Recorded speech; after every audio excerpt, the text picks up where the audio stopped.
الحمد لله نحمده ونستعينه ونستغفره ونعوذ بالله من شرور أنفسنا ومن سيئات أعمالنا من يهده الله فلا مضل له ومن يضلل فلا هادي له وأشهد أن لا إله إلا الله وحده لا شريك له وأشهد أن محمدا عبده ورسوله أما بعد فإن خير الحديث كتاب الله وخير الهدي هدي محمد صلى الله عليه وسلم وشر الأمور محدثاتها وكل محدثة بدعة وكل بدعة ضلالة وكل ضلالة في النار. أعوذ بالله من الشيطان الرجيم. بسم الله الرحمن الرحيم. وترى كثيرا منهم يسارعون في الإثم والعدوان وأكلهم السحت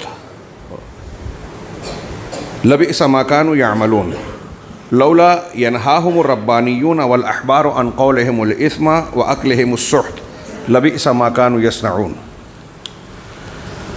محترم حاضرین، انسانی فطرت اور طبیعت میں امن پسندی ہے. ہر انسان یہ چاہتا ہے کہ امن ہو، سکون ہو اور کوئی جھگڑا، کوئی تنازع نہ کیا جائے. اگرچہ ہم انسانی سماج میں لڑائیاں، جھگڑے اور بہت ساری ایسی چیزیں جو نزاعات کی شکل میں رونما ہوتی ہے دیکھتے ہیں، لیکن انسانی طبیعت ان چیزوں کو فطرتاً پسند نہیں کرتی.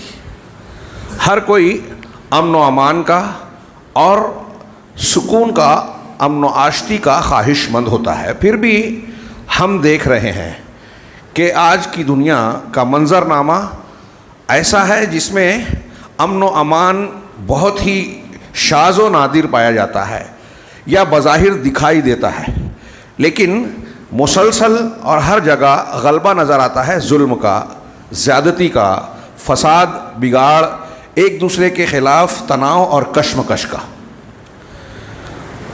اب جب انسان کے لیے امن و امان اس کی طبعی خواہش ہے، بلکہ تعمیر و ترقی کے لیے ضرورت بھی ہے.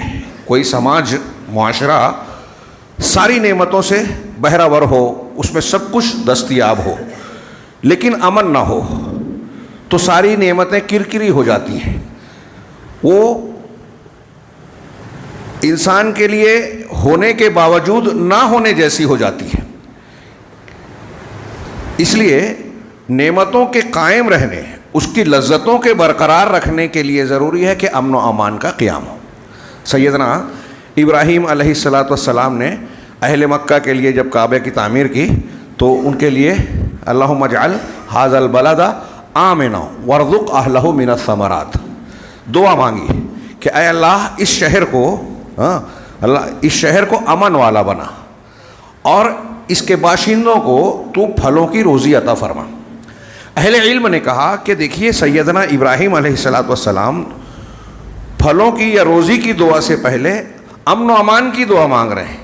اس سے معلوم ہوا کہ انسان کے لیے، سماج اور معاشرے کے لیے امن کا قیام، سکون اور آشتی یہ روزی سے زیادہ اہمیت کی حامل ہے. کیونکہ اگر امن و امان نہ ہو، فساد ہو، بگاڑ ہو، قتل و غارت گری ہو، خوریزی ہو، تو پھر انسان کے لیے دوسری نعمتیں بے معنی ہو جاتی ہیں.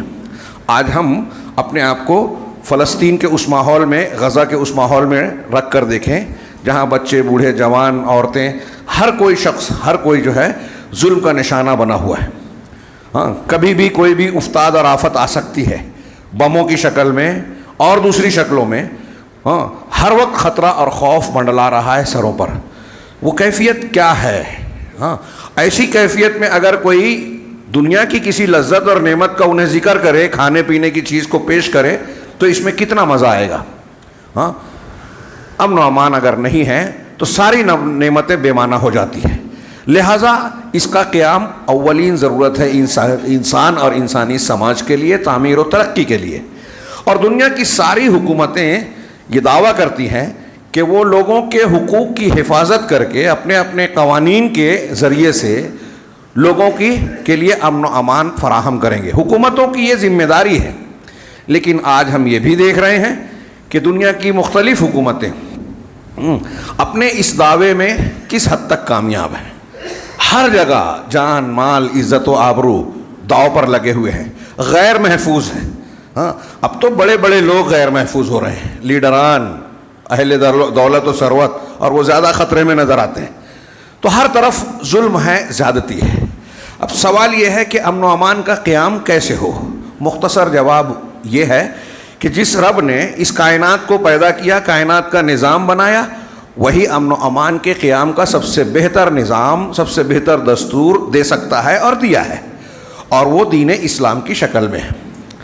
ہم عام طور سے مالی اور ظاہری چیزوں کو دیکھتے ہیں کہ یہاں ظلم ہو رہا ہے، ظلم کی وجہ سے بدامنی پھیلتی ہے. امن و امان کے قیام کے لیے سب سے بڑی ضرورت کیا ہے؟ عدل و انصاف کا قیام. ہر حقدار کو اس کا حق ملے، یہ عدل ہے، انصاف ہے. انصاف سماج میں اگر قائم ہوگا، عدل و انصاف، تو دہشت گردی، ظلم و زیادتی، ایک دوسرے کے خلاف حد سے تجاوز کرنے والا، زیادتی کرنے والا سلسلہ تھم جائے گا. اور جس قدر ظلم ہوگا کسی بھی سماج میں، مقام میں، اسی قدر عدل و امن و امان کے قیام کی ضمانت ختم ہوتی جائے گی.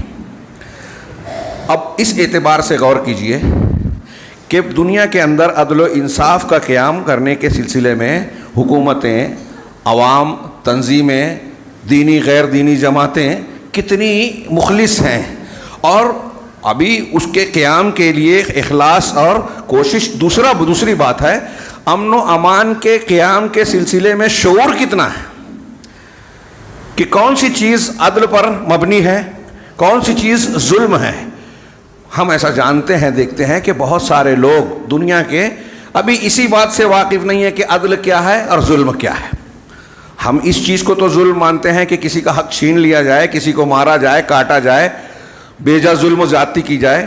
فلسطین کے مظلومین کے تعلق سے بہت سارے مسلمانوں کے علاوہ غیر مسلم بھی یہ کہہ رہے ہیں، جان رہے ہیں، سمجھ رہے ہیں، مان رہے ہیں کہ ظلم ہو رہا ہے. تو یہ ایک جان مال کا پر زیادتی، یہ ظلم ہے. ہاں، عزت و آبرو کو چھیڑنا، یہ ظلم ہے. ہمارے یہاں بھی اس کو مانا جاتا ہے. لیکن اس ظلم کی وجہ اور بنیاد بننے والی ایک دوسری وجہ ہے، وہ ہے دین و مذہب کے سلسلے میں ظلم کرنا، روحانی اور معنوی چیزوں میں ظلم کرنا. علی الاطلاق دنیا میں سب سے بڑا عدل توحید ہے، اور علی الاطلاق سب سے بڑا ظلم توحید کی ضد شرک ہے. ہاں، سیدنا ابراہیم علیہ السلام نے اپنی قوم سے جو مکالمہ کیا، اس میں قرآن کا یہ بیان ملاحظہ فرمائیں. حضرت ابراہیم اپنی قوم کے لوگوں سے کہتے ہیں، وَكَيْفَ أَخَافُ مَا أَشْرَكْتُمْ وَلَا تَخَافُونَ أَنَّكُمْ أَشْرَكْتُمْ بِاللَّهِ مَا لَمْ يُنَزِّلْ عَلَيْكُمْ سُلْطَانًا، کہ میں اس سے کیسے ڈروں جو تم شرک کر رہے ہو. تم جس کو اللہ کا شریک ٹھہرا رہے ہو، شرک کر رہے ہو، میں اس سے ڈروں کیسے؟ یہ تو مردے ہیں، مردار ہیں، ان کی طاقت اور قدرت نہیں ہے. تم چاہتے ہو، تم اس سے مجھے ڈرا رہے ہو، میں ان سے کیسے ڈروں؟ وَلَا تَخَافُونَ أَنَّكُمْ أَشْرَكْتُمْ بِاللَّهِ، اور تم اس بات سے نہیں ڈرتے کہ تم نے اللہ کے ساتھ شرک کیا. تم اس بات سے نہیں ڈر رہے ہو کہ تم نے اللہ کے ساتھ شرک کیا. مَا لَمْ يُنَزِّلْ عَلَيْكُمْ سُلْطَانًا، مَا لَمْ يُنَزِّلْ عَلَيْكُمْ مَا لَمْ يُنَزِّلْ بِهِ عَلَيْكُمْ سُلْطَانًا، جس پر تمہارے لیے اللہ نے کوئی دلیل نہیں اتاری. شرک کی کوئی دلیل نہیں ہے. میں اکثر کہتا ہوں، شرک کے غلط ہونے کی ایک دلیل یہ ہے کہ اس کے صحیح ہونے کی کوئی دلیل نہیں ہے.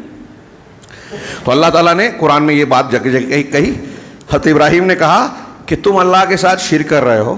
اللہ جو رب العالمین ہے، جس نے تم کو، ہم کو، کائنات کو، ہر چیز کو بنایا، جو اس کائنات کا نظام چلا رہا ہے، اس کے ساتھ تم شرک کر رہے ہو، جبکہ اس شرک پر کوئی دلیل نہیں ہے، کوئی دلیل اللہ نے نہیں اتاری. تم اس سے نہیں ڈرتے. ہاں، پھر سوال کیا حضرت ابراہیم علیہ السلام نے، فَأَيُّ الْفَرِيقَيْنِ أَحَقُّ بِالْأَمْنِ إِن كُنتُمْ تَعْلَمُونَ، اب تم بتاؤ، اگر علم رکھتے ہو تو غور کرو، سوچو کہ دونوں فریق میں امن کا حقدار کون ہے. امن یعنی اللہ کے عذاب سے، ظلم اور زیادتی سے محفوظ رہنے، یا پکڑ اور شدت سے محفوظ رہنے کا حقدار کون ہے، امن کے لائق کون ہے. ان دو فریقوں میں سے تم ہو جو شرک کر رہے ہو، یا میں ہوں جو توحید پر ہوں، شرک نہیں کرتا. دونوں میں سے امن کس کے لائق کون ہے؟ اس کا جواب آگے حضرت ابراہیم یا اللہ رب العالمین کے فرمان میں اس طرح ہے کہ اللہ نے فرمایا، الذین آمنوا ولم یلبسوا ایمانہم بظلم اولئک لہم الامن، جو لوگ ایمان لائے اور اپنے ایمان کے ساتھ ظلم کی ملاوٹ، آمیزش نہیں کی، ایمان کے ساتھ ظلم نہیں ملایا، وہی اولئک لہم الامن، انہی کے لیے امن ہے. ہاں، آخرت میں دنیا میں ہر قسم کے عذاب سے، اللہ کی پکڑ سے وہی بچنے والے ہیں جو ایمان لائے، ایمان پر قائم ہیں اور ظلم نہیں کرتے، ملاوٹ نہیں کرتے. بخاری کی روایت میں صحابہ نے پوچھا کہ ہم میں سے کون ہے جو ظلم نہیں کرتا؟ اللہ کے رسول صلی اللہ علیہ وسلم نے فرمایا کہ یہاں ظلم سے مراد شرک ہے. کیا تم نے اپنے بھائی لقمان کی نصیحت جو انہوں نے اپنے بیٹے سے کی تھی نہیں پڑھی؟ اللہ نے فرمایا ان کا قول نقل کرتے ہوئے، یا بنیا لا تشرک باللہ ان الشرک لظلم عظیم، بیٹے شرک نہیں کرنا، یقیناً شرک ظلم عظیم ہے، سب سے بڑا ظلم ہے. یہ حضرت لقمان نے کہا، اور یہاں اللہ نے کہا کہ جو ایمان کے ساتھ ظلم نہیں کرتے یعنی شرک نہیں کرتے. یہ تو اس کا واضح معنی ہے کہ بالکلیہ انسان جہنم سے بچے. جہنم سے بچنے کی بنیادی وجہ شرک سے بچنا ہے. شرک اکبر پر کوئی مرا تو وہ جہنم سے عذاب سے قطعی نہیں بچے گا.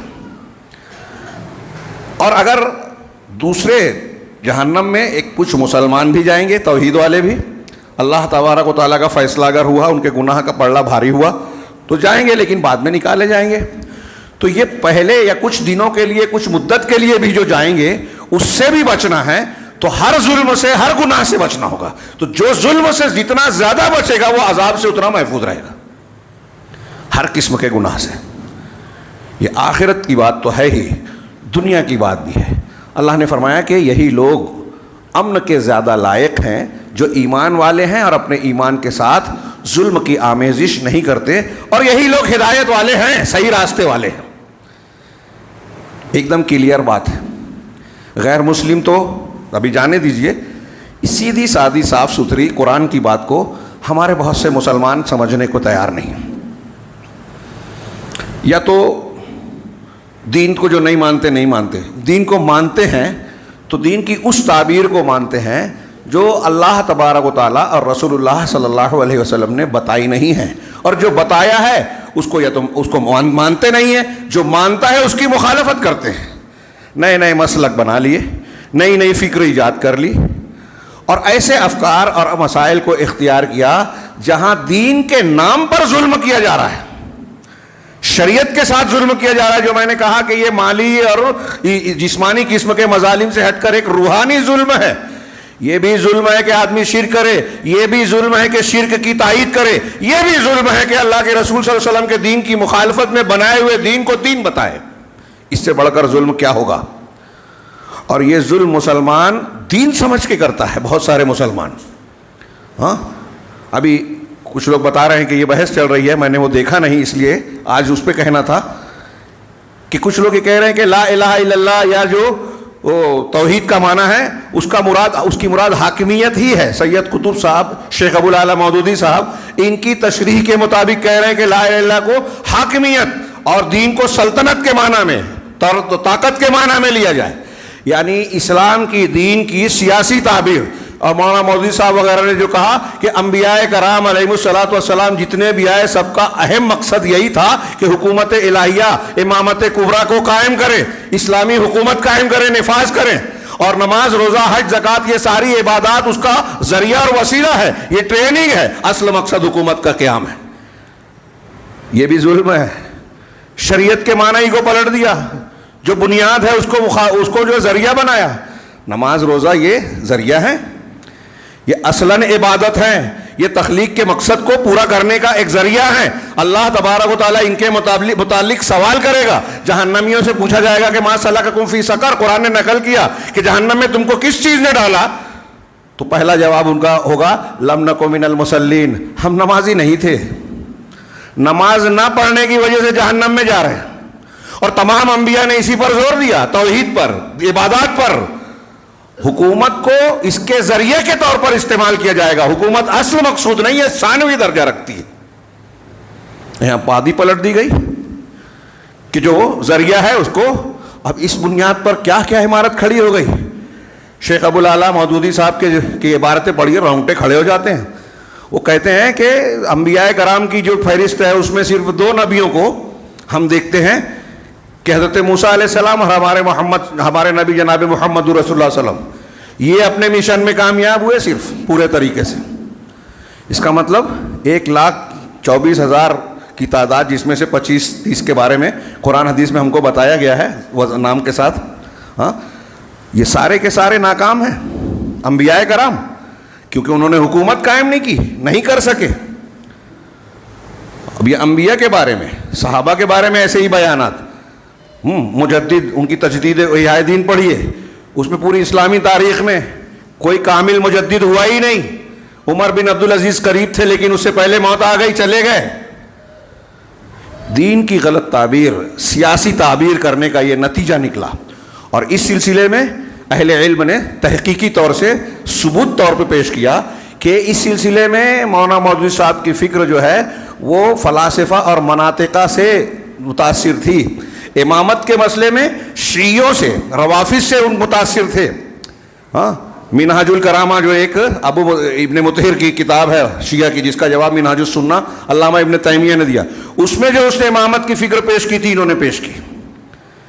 اس پر میں انشاءاللہ تفصیل سے خطبہ جمعہ کے بجائے کسی دوسرے درس میں یا گفتگو اور خطاب میں اس پر گفتگو کرنی چاہیے. اس کے لیے لمبا وقت درکار ہے، حوالوں کے ساتھ پیش کیا جائے باتوں کو. انشاءاللہ تفصیل سے کبھی گفتگو ہوگی.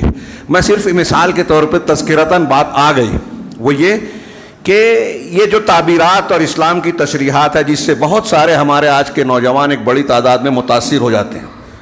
شور ہنگامہ، ہاں، ان کو صبر، ضبط، حلم اور بردباری، اللہ کے نبی جناب محمد رسول اللہ صلی اللہ علیہ وسلم کا جو طریقہ دعوت تھا، طریقہ عبادت تھا، ایمان اور اسلام کے تربیت کے سلسلے میں جو تعلیمات تھیں، اس پر عمل کرنے میں لوگوں کو دقت ہوتی ہے، مزہ نہیں آتا، یا یوں کہیے کہ جہالت ہے.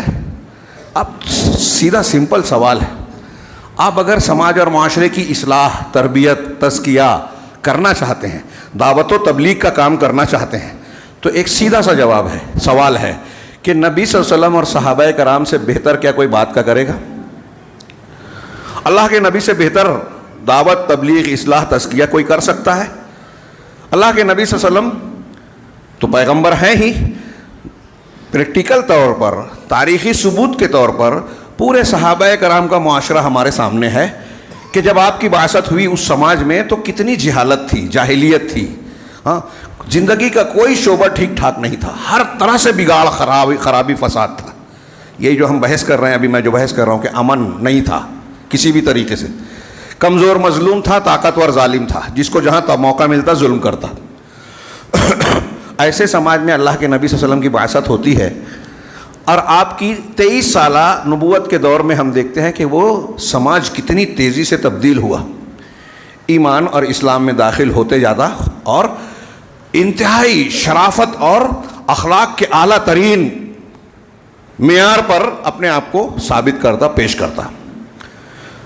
دنیا میں اتنا کامل، اتنا بہترین سماج اور معاشرہ جو صحابہ کرام کا تھا، تاریخ کے کسی دور میں آپ کو نہیں ملے گا، نہیں ہے. یہ کیسے ہوا؟ اللہ رب العالمین نے نبی کریم صلی اللہ علیہ وسلم کی شخصیت، سیرت، تعلیمات اور آپ کی تربیت کو کے ذریعے سے وہ سب سے بہترین معاشرہ بنا دیا.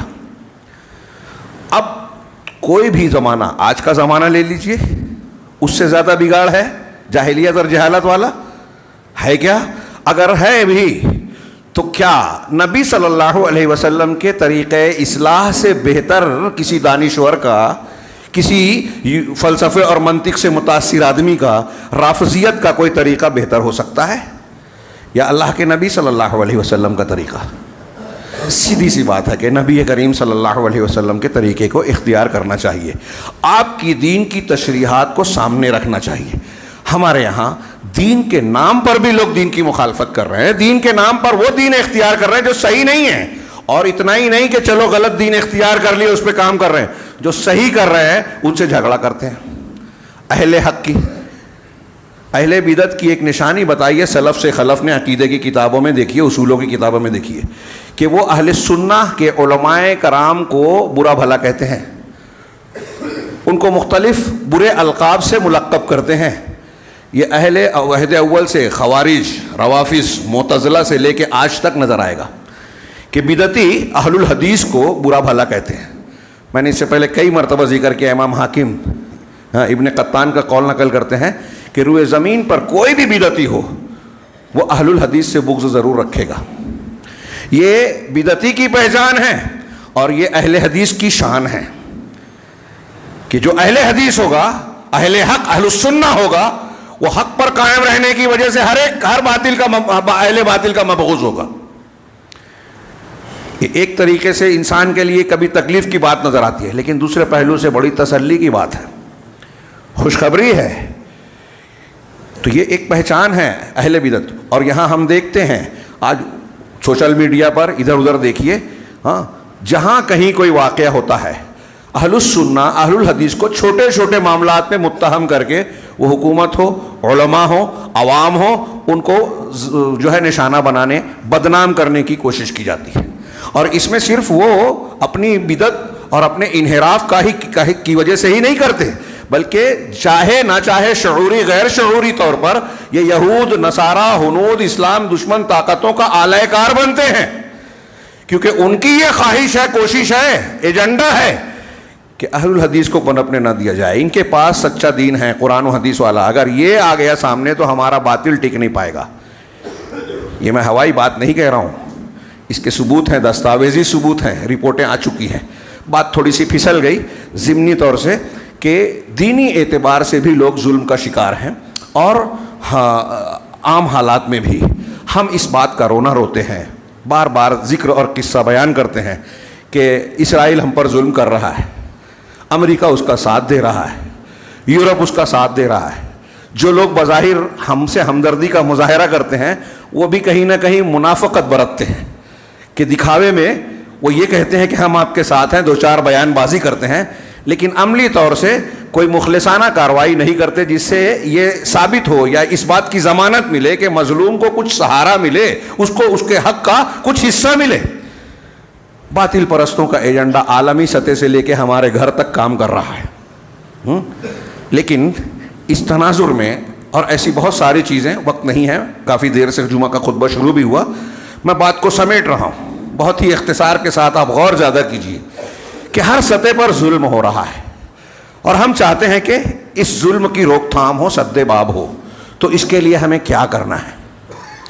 ہاں، دنیا کے لوگ یہ ایک ڈھکوسلا بنا کر رکھے ہیں، جمہوریت، اظہار رائے، ہاں، احتجاج کرنا، میمورنڈم دینا. بتائیے کہ ان چیزوں سے کیا کوئی مسئلہ آج حل ہو رہا ہے؟ ہاں، ابھی آج کی خبر ہے، پارلیمنٹ کے ممبران نے مطالبہ کیا کہ پارلیمنٹ کی سیکورٹی پر حکومت جواب دے، ان کو جو ہے برخاست کر دیا گیا سیشن سے. یہ وہ لوگ ہیں جن کو چن کر دیا گیا ہے اور ان کا کام ہی یہی ہے کہ وہاں گفتگو کریں، سوال اٹھائیں جمہوری نظام کے تحت. ان کو نکال دیا گیا. آپ اور ہم کیا سوال کر لیں گے؟ کوئی اخبار کوئی لکھ دے ہوئے کوئی بات، کوئی ٹی وی چینل، جبکہ آج کل تو وہ بھی جو ہے ان کو بھی میڈیا کو بھی گودے میڈیا بولا جاتا ہے، یہ گودے میں بیٹھے ہوئے ہیں گورنمنٹ کی. تو یہ کیا سوال اٹھائیں گے؟ کیا انصاف دلائیں گے؟ اگر کسی پر ظلم ہو رہا ہے، کھلا کھلا دو پیمانہ ہمیں دکھائی دیتا ہے. ایک ہی معاملہ ہوتا ہے تو کچھ لوگوں کے گھروں پر بلڈوزر چل جاتا ہے، وہی معاملہ دوسری جگہ ہوتا ہے، خاموشی اور سناٹا چھایا رہتا ہے. ایسی کتنی باتیں ہیں کہ تضاد نظر آ رہا ہے. موافق کے لیے الگ رویہ قانون، مخالف کے لیے الگ رویہ اور قانون. اور اس معاملے میں آج تو عدالتیں بھی الزامات کے دائرے میں ہیں. عدالتیں بھی جو ہے طاقتور کے اعتبار سے فیصلے دے رہی ہیں، ایسا کہا جا رہا ہے. ایسے فیصلے جس میں کمزوریاں ہیں، قانونی اعتبار سے جھول ہے. تو کس سے امید کی جائے؟ آپ احتجاج کریں گے، اخبار میں لکھ دیں گے، میمورنڈم دے دیں گے، معاملہ حل ہو جائے گا؟ یہ سارے کے سارے ڈھکوسلے ہیں. میں نے جو مثالیں دی کہ جب ممبران پارلیمنٹ اور اسمبلی سے کے احتجاج سے کوئی تبدیلی نہیں ہو رہی ہے، ہاں، فرق نہیں پڑ رہا ہے، کچھ ایجنسیاں جو ہیں حکومتی نمائندوں کو نشانہ بنا رہی ہیں، حکومتوں کو توڑ رہی ہیں، تو ہم اور آپ کس کھیت کی مولی ہیں؟ اس دنیاوی اعتبار سے کہہ رہا ہوں. تو پھر امن کیسے قائم ہوگا؟ ہاں، یہ حکومتیں، یہ سب چیزیں تو اللہ رب العالمین کی دی ہوئی عارضی قوتیں ہیں، یہ آج ہیں کل نہیں رہے گی. اصل نظام کون چلا رہا ہے ہمارے عقیدے کے مطابق؟ رب العالمین، الحی القیوم. اللہ القیوم ہے، جس کو قائم رکھے وہ قائم ہے، جس کو قائم رکھے وہ فنا ہو جائے گا. ہاں، وہ رب ہے، ہر ایک کو جو ہے روزی دینا، طاقت دینا، سلطنت دینا اور چھیننا اس کا کام ہے. تو اب اس کے کیا اصول ہیں؟ اس کا اصول یہی ہے کہ جو ایمان والا ہوگا، تقوی والا ہوگا، اللہ رب العالمین اپنی برکتیں اس پر برکتوں کے دروازے کھولے گا. یہ آپ بار بار سنتے ہیں، لو ان اہل القری آمنوا واتقوا لفتحنا علیہم برکات من السماء والارض. اب اگر ہم پر ظلم ہو رہا ہے، زیادتی ہو رہی ہے، ہم دعا مانگ رہے ہیں، قنوت نازلہ پڑھ رہے ہیں، اور یہ معاملہ رک نہیں رہا ہے، سلسلہ تھم نہیں رہا ہے. بار بار یہ بات میں کہتا ہوں، یہاں سے لے کے حرم تک قنوت نازلہ پڑھی جا رہی ہے. ہاں، ایک جاہل آدمی شکوہ شکایت میں مبتلا ہو جاتا ہے کہ اتنا ظلم کر رہا ہے اسرائیل، اس کا کچھ نہیں ہوتا. اتنے ظلم ڈھا رہی ہیں حکومتیں، مسجدیں توڑ رہی ہیں، عبادت گاہوں کو نشانہ بنایا جا رہا ہے، بے قصوروں کو گرفتار کیا جا رہا ہے، ہمارے کھانے پینے کے خلاف قانون بنایا جا رہا ہے، ہر جگہ سے گھیرا جا رہا ہے، اور مسلمان ہیں کہ دعائیں مانگتے ہیں، کچھ ہوتا نہیں ہے. اسی کا رد عمل یہ ہوتا ہے کہ ایک آدمی آتا ہے، جوش دلاتا ہے، جذباتیت میں مبتلا کرتا ہے کہ کیا اسلام میں، قرآن میں یہ نہیں ہے، ہتھیار اٹھایا جائے، یہ کیا جائے، وہ کیا جائے، اور ہمارا نوجوان اٹھا کے موقع دے دیتا ہے. حماس کے کچھ لوگوں نے حملہ کیا، ہمارے یہاں لوگ خوش ہو رہے تھے. کون سا جہاد ہے؟ کچھ تھوڑا سا مظاہرہ کر کے، احتجاج کر کے، نقصان پہنچا کے، ہزاروں، 18,000 کے قریب تعداد کل پرسوں تک پہنچ چکی تھی مقتولین کی، شہداء کی، فلسطین کی سرزمین پہ صرف غزہ میں 18,000. کون سا جواز ہے یہ؟ دین کی لڑائی ہے. ان کی جو مظاہرہ کر رہے ہیں، وہ جو حمایت کر رہے ہیں اندھے بہرے ہو کر. ایسا لگتا ہے کہ شعور بالکل ختم ہو گیا ہے امت میں، قوم میں. کس کی حمایت کی جائے، کس کی مخالفت کی جائے، کون سا قدم اٹھایا جائے؟ یہ بین الاقوامی سطح سے چھوڑ کر آپ اگر اپنے گھروں میں دیکھیں، ہماری اپنی جماعت میں دیکھیں، اپنے معاملات میں دیکھیں، تو یہاں بھی وہی صورتحال نظر آ رہی ہے. اور میں آج کے خطبے میں یہی بیان کرنا چاہتا تھا کہ اگر ہمارے اوپر ظلم ہو رہا ہے، ظلم کی روک تھام نہیں ہو رہی ہے، اور ہم محسوس کرتے ہیں کہ کھلے عام ایک شخص ہٹ دھرمی کرتا ہے، دیدہ دلیری سے ظلم کر کے بھی اپنے آپ کو جو ہے پاک صاف بتاتا ہے، اسرائیل ہے، امریکہ ہے، ہمارے یہاں کی حکومت ہے، سارے معاملات ہیں، بھوک مری ہے، فاقہ مستی ہے، اور یہ دکھاتے ہیں بڑی ترقی کر رہا ہے ملک، جی ڈی پی بڑھ رہی ہے، ایسا ہو رہا ہے، ویسا ہو رہا ہے. میڈیا میں، رپورٹ میں الگ کچھ ہے، زمین پر الگ کچھ نظر آتا ہے. تو ہماری اپنی جو انفرادی یا نچلی سطح کی زندگی ہے، وہاں بھی آپ کو یہی نظر آئے گا.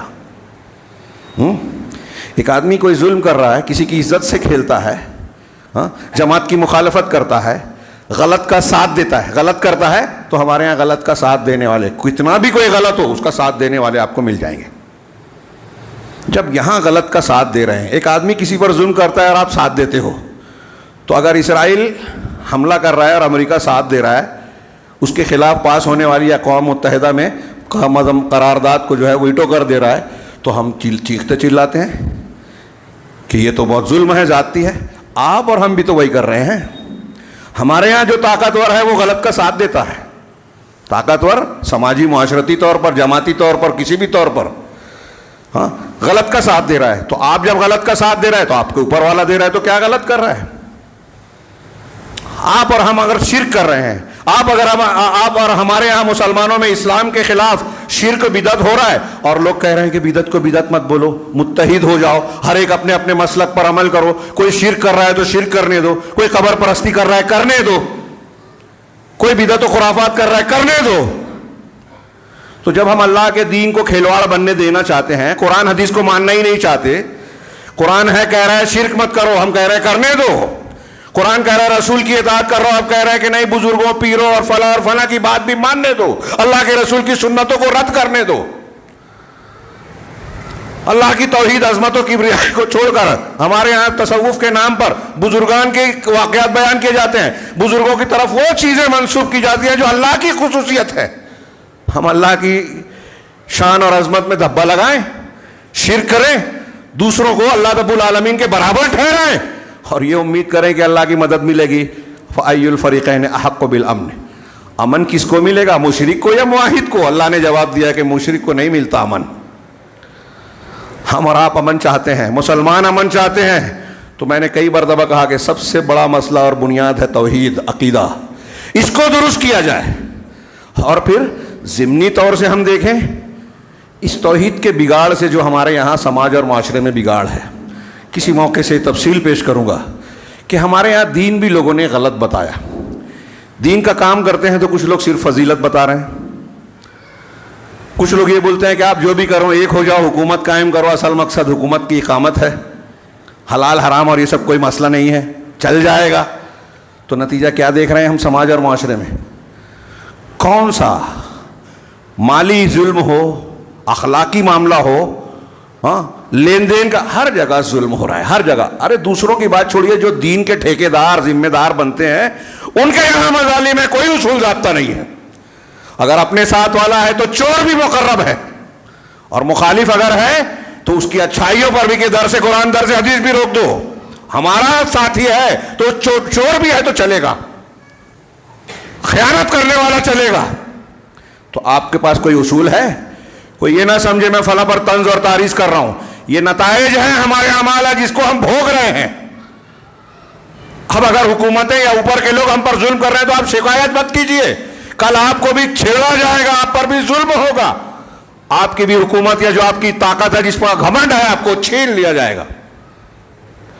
فرعون فرعون اور نمرود نہیں بچے, آپ اور ہم کیا ہیں؟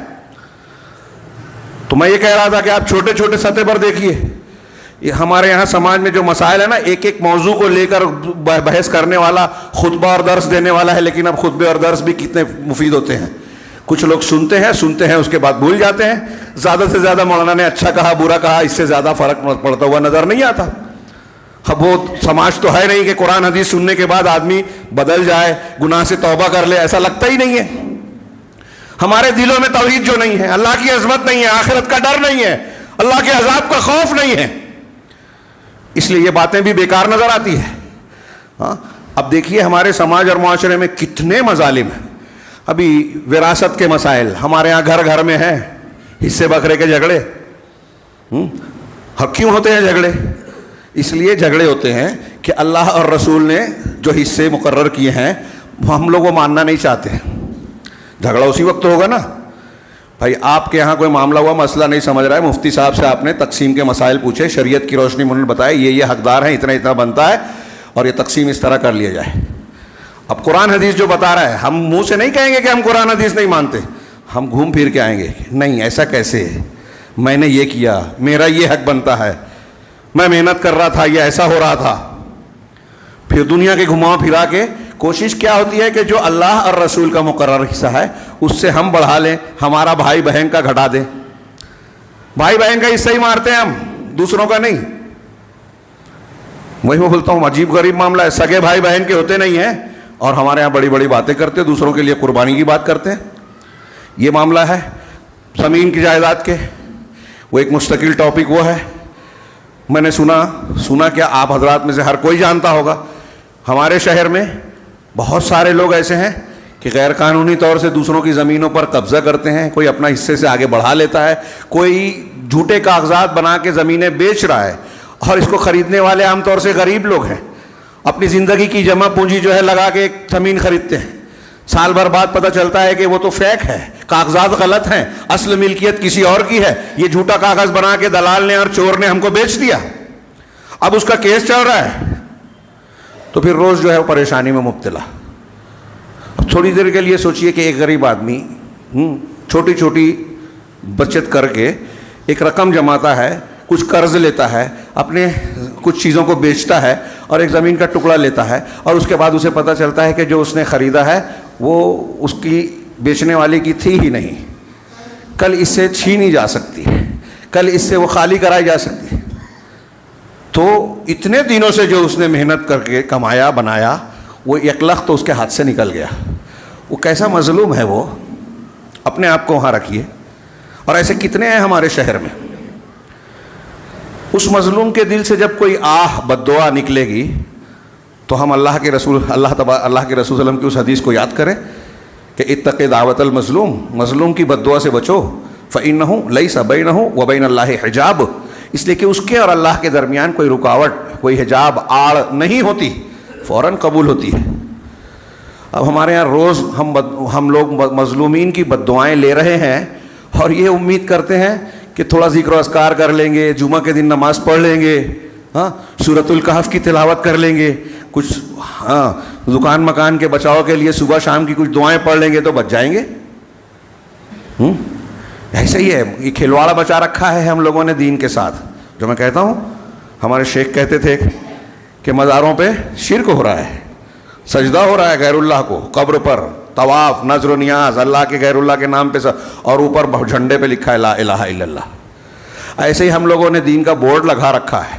ہم میں کا ہر شخص کہتا ہے کہ میں قرآن حدیث کے مطابق زندگی گزارتا ہوں، لیکن اس کی زندگی میں قرآن حدیث نہیں ہے. قرآن حدیث کو وہ اپنے اعتبار سے تعویل کرتا ہے، اپنے حرام کو حلال بناتا ہے. اس طرح کی حرام کاریاں، میں نے ایک دو چیز کا ذکر کیا. ہاں، ہمارے یہاں سماج میں زنا، بدکاری، بے حیائی کس قدر عام ہو رہی ہے. ارتداد پیچھے ہوا، ارتداد کھلا نہیں تو چھپا ہوا کچھ نہ کچھ شکل میں ہمارے یہاں پایا جاتا ہے. شرکیات پائی جاتی ہے، ہاں، یہ بدکاری، بے حیائیاں پائی جاتی ہیں. اس پر لوگ خاموشی اختیار کرتے ہیں. ہاں، اپنی بہن بیٹیوں کے معاملات ہوتے ہیں، کہتے ہیں کہ نہیں نہیں، عمر کا تقاضا ہے، کالج میں پڑھ رہی ہیں، مسجد جانا تو فتنہ ہے، کالج میں جانے میں کوئی حرج نہیں ہے. ہمارے اپنے اعتبار سے دنیا کی اہمیت ہے. ہاں، علماء کو دین، ہمارے یہاں ایک تحریک چلتی ہے کہ علماء کو ڈاکٹر انجینئر بننا چاہیے، لیکن ڈاکٹر انجینئر کو عالم بننا چاہیے کوئی نہیں کہتا. اس کا مطلب یہ کہ ہم یہ مانتے ہیں کہ دنیا کا علم، دنیا زیادہ ضروری ہے، دین نہیں. اس کے نتائج بھگت رہے ہیں. سارا کا سارا معاملہ بگڑا ہوا ہے، سوچ اور فکر بگڑی ہوئی ہے. اگر کوئی نیک ہے تو لوگوں کی نظر میں وہ بے وقوف ہے. دنیا داری والا جو ہے، حرام خور ہی کیوں نہ ہو، چال باز ہو، دھوکے باز ہو، وہ بہت چالاک ہے. ہاں، حالانکہ ہمارے اسلام کے نقطہ بتائیے کہ سیدنا ابوبکر صدیق اور عمر فاروق سے بڑھ کر کوئی سیاست نہ گزرا ہے، گزرے گا نبی کے بعد؟ ہاں، حضرت ابوبکر صدیق اور عمر فاروق والی سیاست اگر آپ کریں گے تو آپ کو آج بیوقوف بولا جائے گا. ارے اس کو سیاست نہیں آتی. جو چوری کرے، دھوکہ دے، جھوٹ بولے، چال چلے، ہاں، بولے کچھ کرے کچھ، وہ ہمارے نزدیک چالاک ہے نہیں. بہترین سیاست سیکھنا ہے تو ابوبکر صدیق، عمر فاروق کو دیکھیے. اللہ کے نبی جناب محمد الرسول صلی اللہ علیہ وسلم کے تربیت یافتہ تھے، لیکن ہم ماننا ہی نہیں چاہتے. وقت بہت زیادہ ہو گیا. میں نے کچھ آیتیں اور حدیثیں لکھ رکھی تھیں، اور شروع میں جو آیت پڑھی بس ایک دو کا ترجمہ کرنا چاہتا ہوں.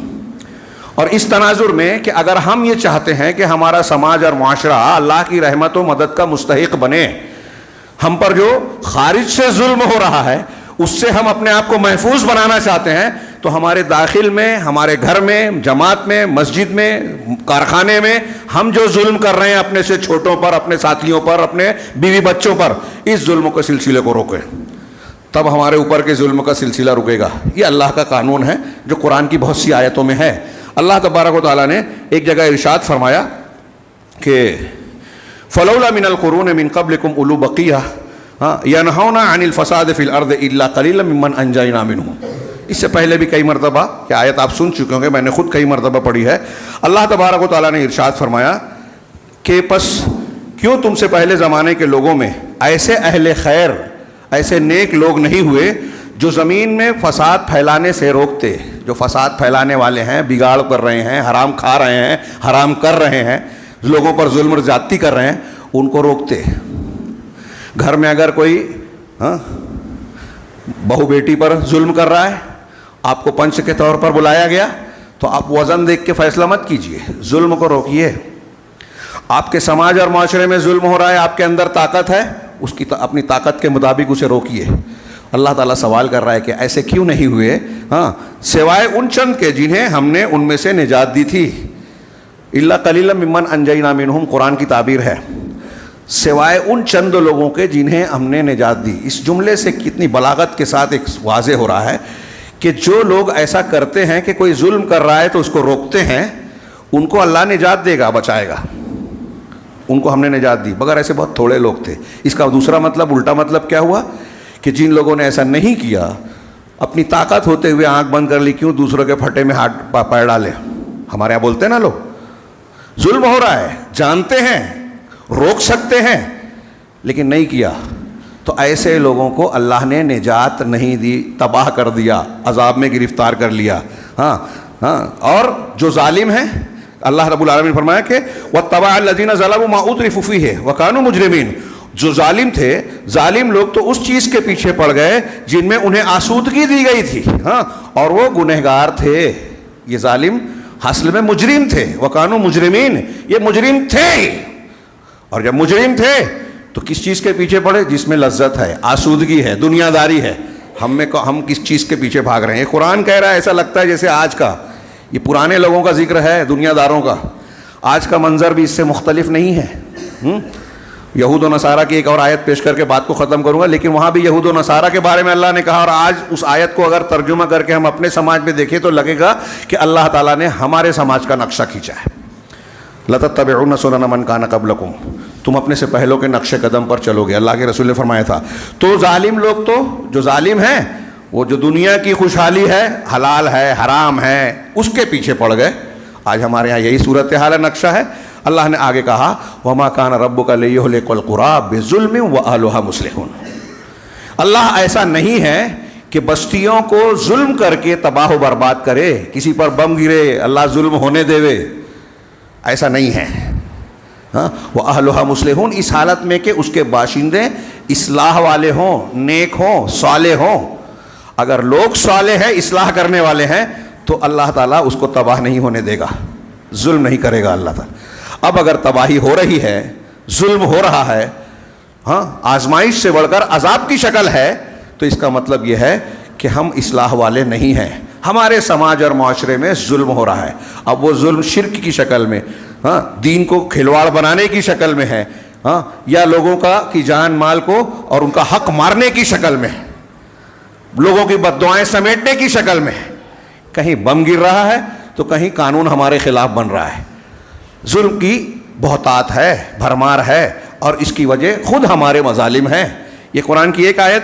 دوسری جگہ اللہ تبارک و تعالیٰ نے یہود و نصارہ کے بارے میں کہا وَتَرَىٰ كَثِيرًا مِّنْهُمْ يُسَارِعُونَ فِي الْإِثْمِ وَالْعُدْوَانِ، کہ تم ان یہود اور نصارہ کو دیکھیں گے، یہود و نصارہ میں سے اکثر کو دیکھیں گے کہ وہ اکثر لوگ ایسے ہیں جو گناہ کے کام میں، ظلم و زیادتی کے کام میں، اور حرام مال کھانے کے لیے ایک لپکے جا رہے ہیں۔ یہ ایک جملہ غور کیجیے، آج ہمارے سماج پہ فٹ کیجیے۔ اسم، گناہ، جھوٹ، عدوان، ظلم و زیادتی، دوسروں کا حق مارنا، ان پر زیادتی کرنا، اکلہم السحت، سحتہ، اور حرام کام، رشوت ہے، سود ہے، بے ایمانی سے کوئی چیز لینا ہے، مال بیچنے کے لیے جھوٹ بولنا، جھوٹی قسم کھانا۔ آج ہمارے یہاں اس قسم کا کتنا ظلم ہو رہا ہے۔ یہی میں نے کہا، زمین کے سلسلے میں لوگ پھنسا رہے ہیں، حرام کھا رہے ہیں، دوسروں کا حق مار رہے ہیں، چکنی چپڑی باتیں کہہ کے دھوکہ دیتے ہیں اور اس کا معاوضہ لیتے ہیں۔ یہ سب حرام کی بہت ساری شکلیں ہیں۔ تو اللہ کہہ رہا ہے کہ اکثر لوگوں کو آپ دیکھیں گے ان یہود و نصارہ میں، اور آج اس کو لَتَتَّبِعُنَّ سُنَنَ مَنْ كَانَ قَبْلَكُمْ کے تحت غور کیجئے تو مسلمانوں میں سے اکثر کو دیکھیں گے، اگر کہیں تو غلط نہیں ہوگا، کہ ان میں سے اکثر کو آپ دیکھیں گے کہ گناہ کے کام میں، حرام کھانے میں اور ظلم اور زیادتی میں لپکے جا رہے ہیں۔ لَبِئْسَ مَا كَانُوا يَعْمَلُونَ، کتنا برا کام ہے جو وہ کر رہے ہیں، ان کا عمل کتنا برا ہے جو وہ کر رہے ہیں۔ آگے اللہ نے فرمایا لولا ينهاهم الربانیون والاحبار عن قولهم الاثم واکلهم السحت۔ یہ جو آگے آیت جو میں نے ابھی پڑھی ہے، ترجمہ نہیں کیا، اس آیت کے اس ٹکڑے یا اس بات کے بارے میں حضرت علامہ ابن جریر نے حضرت ابن عباس رحمہ اللہ کی قول نقل کیا کہ قرآن میں اس آیت سے زیادہ ڈانٹ پھٹکار والی کوئی دوسری آیت نہیں ہے۔ خاص طور سے وہ لوگ جو سماج میں قوت رکھتے ہیں، بڑے ہیں اور عالم ہیں، ہلا دینے والی ہے یہ آیت۔ حضرت ابن عباس کہہ رہے ہیں کہ قرآن کی اس آیت سے زیادہ ڈانٹنے والی کوئی دوسری آیت نہیں ہے۔ اب ترجمہ سنیے کہ کتنی زبردست پھٹکار ہے، ڈانٹ ہے۔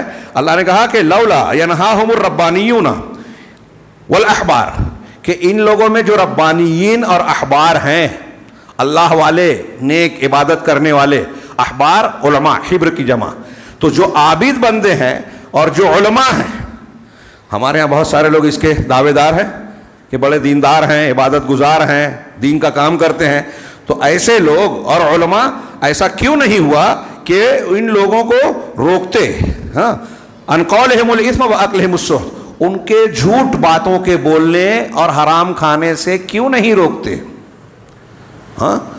ان کے علماء، ان کے عبادت گزار لوگ لوگوں کو اپنے سماج اور معاشرے میں جو حرام خوری ہو رہی ہے، جھوٹ باتیں ہو رہی ہے. اب جھوٹ بات بہت جامع ہے. وقولہم الاسم، گناہ کی بات کہنا.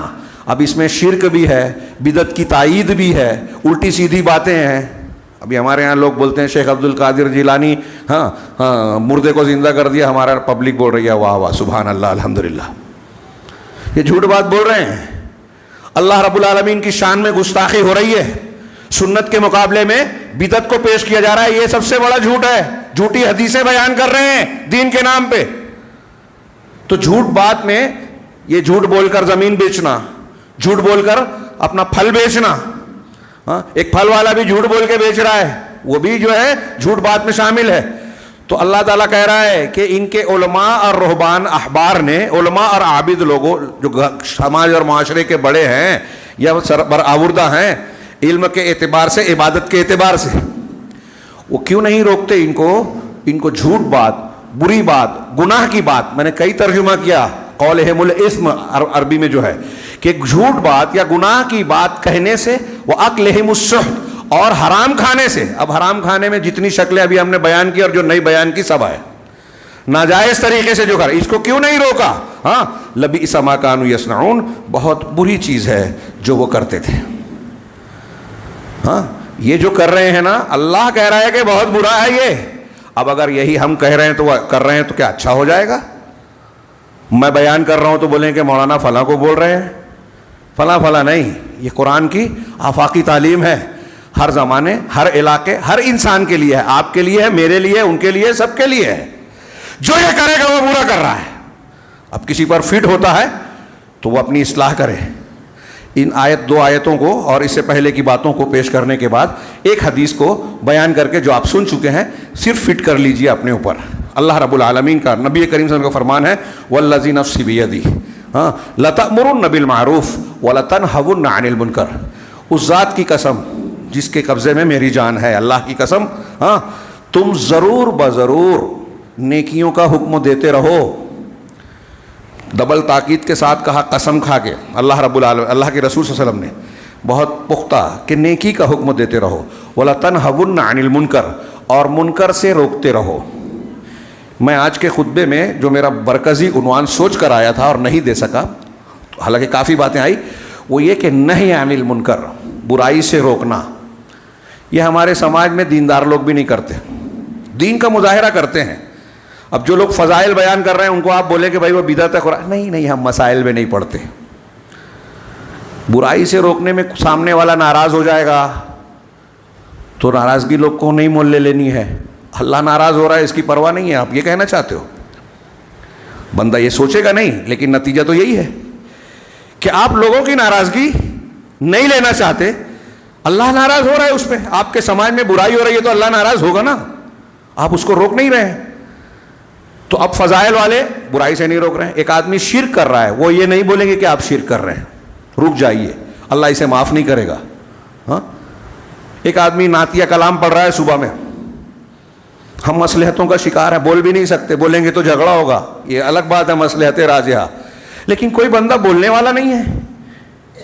کیا اول تو آپ غلط کر رہے ہو، دوسرا یہ کہ غلط کر کے بچوں پر غلط اثر ڈال رہے ہیں. آپ کی عبادت آپ ہنگامہ شور کیوں کرتے ہیں؟ اور یہ نظمیں، ترانے دین کے نام پر دین کا حصہ نہیں ہے. صحابہ تابعین میں طریقہ نہیں تھا. یہ میں نے ایک دو مثالیں دی. نہیں عن المنکر. اب آپ کرنے جائیں تو کچھ لوگ بولیں گے ارے اس سے انتشار پھیلے گا، ہمیں اقامت دین کا کام کرنا ہے، اتحاد چاہیے، آپ اپنے مسلک پر عمل کرو، وہ اپنے مسلک پر، سب ایک ہو جاؤ. یہ کون سا اتحاد ہے؟ یہ اتحاد ہے؟ اگر ایسا ہی اتحاد ہے تو پھر غیر مسلموں سے بھی اتحاد کر لیجئے. ان کے یہاں بھی شرک ہے، ہمارے یہاں بھی شرک پایا جاتا ہے، نام کا فرق ہے. کوئی کہتا ہے کہ نہیں حنفی شافعی مالکی کا جس طرح اختلاف ہے ویسے ہی رافضی اور سنی کا اختلاف ہے، شیعہ سنی کا. کیا ایسا ہی ہے؟ کتنی جہالت ہے. وہاں قرآن کو نہیں مانتے. اللہ رب العالمین کی ذات و صفات کے تعلق سے وہاں کھلا انحراف اور کفر پایا جاتا ہے. صحابہ کو کافر کہا جاتا ہے. حضرت صدیق عمر فاروق کو کافر کہتے ہیں. ہم سے اتحاد کریں گے؟ جو سب سے بہترین مسلمان ہیں ان کو کافر کہتے ہیں، ان پر لعنت بھیجنا ان کے یہاں اسلام ہے. اور تحریکی اخوانی یہ کہتے ہیں کہ ان سے اتحاد کیا جائے. ہاں ان سے اتحاد. سعودی عرب اہل الحدیث نہیں چلیں گے. عجیب تضاد ہے. جو قرآن حدیث کی بات کرتا ہے وہ ان کا دشمن ہے, اور جو صحابہ کو برا کہتا ہے وہ ان کا دوست ہے. اور ہمارے یہاں لوگ آنکھیں بند کر کے اندھے ہو کر ان کی تائید کرتے ہیں, خاموش رہتے ہیں, بحث کرتے ہیں سوشل میڈیا پر. منکرین حدیث, صحابہ کو برا بھلا کہنے والے, قادیانی اور نہ جانے کون کون گمراہ لوگ پنپ رہے ہیں. نہیں انل منکر نہیں ہے ہمارے یہاں. ابھی تو بہت سارے لوگوں کو اس کا بھی شعور نہیں ہے کہ منکر کیا ہے. شرک کر رہے ہیں اس کو منکر سمجھتے ہی نہیں ہے, بدعت ہے, خرافات ہے, منکر سمجھتے ہی نہیں ہے. اب لوگ حرام کھاتے ہیں تو اس میں بھی بہانے, سیاست ہے اس کے بغیر نہیں چلتا. زنا کر رہے ہیں, عمر کا تقاضا ہے, ہو جاتا ہے. کالج اور اسکول میں ایسا ہوتا ہے, یہ عمر کا تقاضا ہے. ہاں تو پھر ایسا چلا آ رہا ہے. پھر یہ کہیے کہ بھائی جو طاقتور ہوتا ہے ظلم کرتا ہے, جب آپ کے گھر میں گھس کے لوگ مارتے ہیں, آپ کی پراپرٹی کو چھینتے ہیں, آپ کو تباہ و برباد کرتے ہیں, کارخانہ لوٹتے ہیں, مندی لاتے ہیں, تو ہوتا رہتا ہے. بولیے نا, کیا ایسا تو پوری دنیا میں ہوتا ہی رہتا ہے, پوری تاریخ میں ہوتا رہا ہے. تو آپ کا کاروبار بند ہو گیا, ہاں آپ کے جو ہے وہ سود مہنگے ہو گئے, اور جو ہے حکومت کی پالیسی سے ایسا ہو گیا. کیوں روتے ہو؟ یہاں بھی بولو کہ ہوتا رہتا ہے. جب آپ کی غیرت دینی نہیں ہے, جب آپ کی غیرت مر چکی, پانی مر چکا, تو آپ کا پیسہ اور آپ کی دولت کیا معنی رکھتی ہے؟ تو میں یہ کہنا چاہتا تھا کہ نہی عن المنکر کے سلسلے میں ہمارے یہاں بہت کمزوری پائی جاتی ہے. ہمارے گھر میں اگر کوئی بچہ موبائل پر غلط چیز دیکھ رہا ہے, باپ کو معلوم پڑ گیا, روکتا نہیں ہے یا روکنے کا انتظام نہیں کرتا ہے. ہم جو کر سکتے ہیں, جہاں برائی سے روک سکتے ہیں, وہ بھی کرنا, وہ بھی نہ کریں. تو پھر دیکھیے حدیث میں کیا ہے. اللہ کے رسول نے فرمایا صلی اللہ علیہ وسلم کہ تم ضرور بضرور نیکیوں کا حکم دو اور ضرور بضرور منکر سے روکو. او لیوشکن اللہ ان یبعث علیکم عقابا منہ, یا پھر ایسا ہوگا, قریب ہے کہ ایسا ہوگا کہ اللہ رب العالمین تم پر عقاب, سزا کو نازل کرے گا, نافذ کرے گا. ثم تدعونہ فلا یستجاب لکم, پھر تم اللہ سے دعا کرو گے اور تمہاری دعا کو قبول نہیں کیا جائے گا. اسے امام ترمذی نے نقل کیا اور اس کو حسن کہا ہے. علامہ البانی نے بھی اس کو حسن کہا ہے. اللہ رب العالمین سے دعا ہے کہ وہ ہمیں دین کی صحیح سمجھ عطا فرمائے اور ہمیں اس بات کی توفیق دے کہ ہم اپنے طاقت اور علم کے مطابق اپنے ارد گرد دین کے تقاضوں پر عمل کریں, امر بالمعروف نہی عن المنکر اور دیگر فرائض کو ہم ادا کریں, تاکہ اس کے ذریعے سے اللہ تبارک و تعالیٰ دنیا میں بھی اور اس دنیا کے بعد بھی ہم کو ہر قسم کے عذاب سے, پریشانیوں سے, فتنوں سے محفوظ رکھے. اقول قولی ھذا واستغفر اللہ لکم سائر المسلمین وصلی اللہ علی نبینا محمد. بارک اللہ لنا ولکم فی القرآن المجید ونفعنا بالآیات والذکر الحکیم انہ تعالی جواد کریم ملک بر رؤوف رحیم.